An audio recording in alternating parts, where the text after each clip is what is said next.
I don't know about this one. I'm gonna do it, but I don't know if it's gonna work. What about the first time you went to the UFC? What about the first time I won? Yeah. No, the first time you went to the UFC. What was that? That was Schonauer, yeah. Well, I mean, I fought on the show against Stephan Bonner, and then my first official UFC fight was Alex Schonauer. So that was incredible. I mean, I get real emotional at fights. It's my dream, you know. And you hear the music playing, you're walking out, and you know you're in the UFC. It's a pretty incredible feeling. And you know, in my mind, there's no way I was going to lose that fight. You know, I didn't know if I was going to be able to bulldoze through him like I envisioned, you know, for 2 months. But I hope that was the case. And then Gideon was the next fight, and that was a whole other story. Philip? As far as pursuing your career, was there ever a time when you were just like completely gassed, where you're like, I'm just like, am I really gonna make it? Or I don't know if anyone asked this question because I came late, but I mean, was there ever a time where you just questioned and you were just like, man, should I even pursue this, or should I keep going? You mean in general my career, or yeah, or like fight? I mean, to get to your goal, you know what I mean? Like, for example, getting to the UFC, was there just or before you were on the show, was there just a time where you were just like, you know, a lot of fighters, they don't admit a lot of things, and so it makes it tougher for up-and-coming fighters, you know, to understand what it's like. And I think it's bad sometimes because you got up-and-coming fighters who have fears. You know, they think about things that they think that, you know, they're weak because of, or that they may not can be a fighter because of.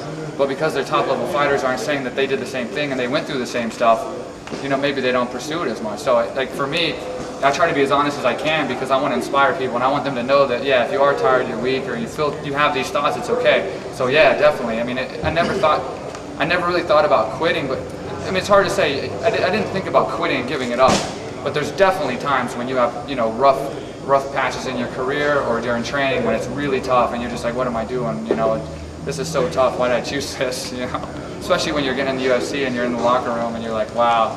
You're fighting some scary guy like Loazo or Riggs or something, you know, and you're like, man, why couldn't I just been an accountant, you know? But, you know, it's just thoughts, you know, it just humors you, and you know deep down inside, I mean, when you've been doing it for so long, you know, that's what you're supposed to do, and you're going to go out there and you're going to perform. But it's perfectly normal to be afraid, to be nervous, to be scared. Appreciate that. Besides Vitor Belfort in the early 90s, who's your most inspirational fighter now? Like, now do you have a different favorite? Oh man, you know, there's a lot of them. You know, I mean, I like Vanderlei Silva. I mean, his last fight didn't go so well, but I like his style. I like the way he fights. I like Rampage, Chuck, all my teammates. You know, Fitch and Koscheck, all those guys. Josh Thompson is a teammate of mine. He fights really well. I mean, I love watching him fight. And guys I fought, you know, like Loazo. I'm a big fan of Loazo, and Joe Riggs. I really like Joe Riggs a lot as well.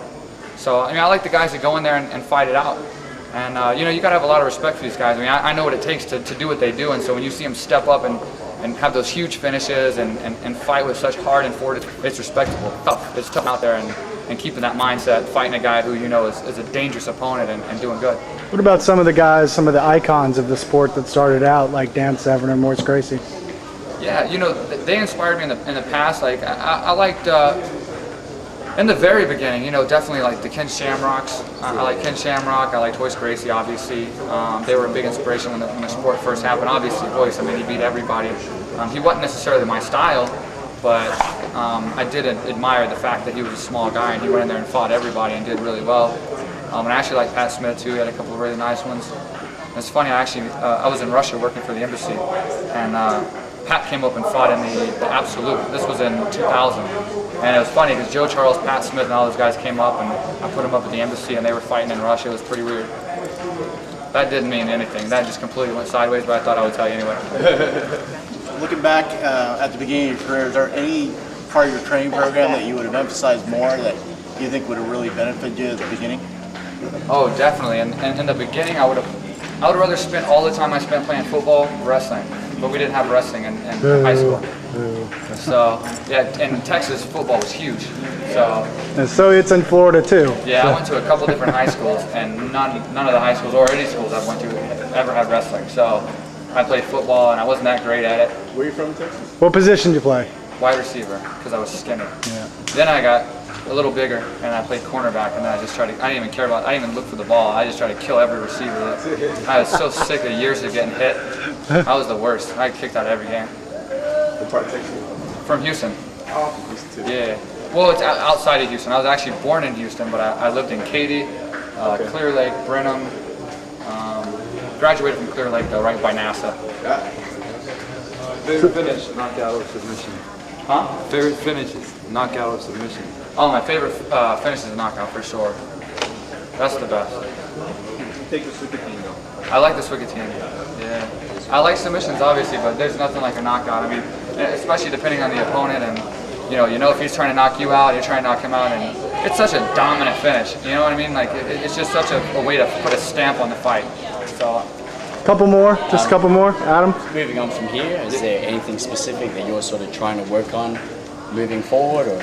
I'm always trying. I'm the biggest student in the game. I'm always trying to work on so much. So what I'm going to mostly focus on when I go home right now is a lot of boxing, a lot more boxing and speed, because I've made such a big improvement, I feel, since the Davis fight after the arm surgery, and I got my arm healed up, working boxing before this last fight. I want to make another big step in my speed and my explosiveness on the feet, along with my jiu-jitsu. I'm going to do a lot of jiu-jitsu.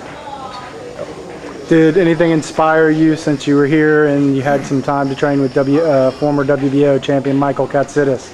How was that experience? I mean, here at Tiger Muay Thai and in the ring with Mike. Yeah, it was really cool here at Tiger to be able to train with a boxing fighter like Michael Katsidis, a great fighter. He used to be the WBO champion. He's still top ranked, and I actually got to spar him here the other night.